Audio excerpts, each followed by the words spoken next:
అమ్మా భవానీ లోకాల నేలే ఓంకార రూపమమ్మా, తల్లి నీ మహిమల్ని చూపవమ్మా.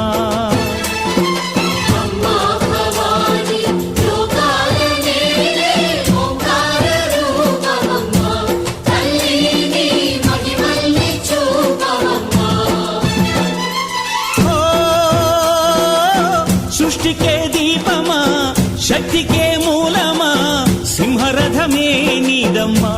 అమ్మ దుర్గమ్మ భక్తులను దీవించుమా.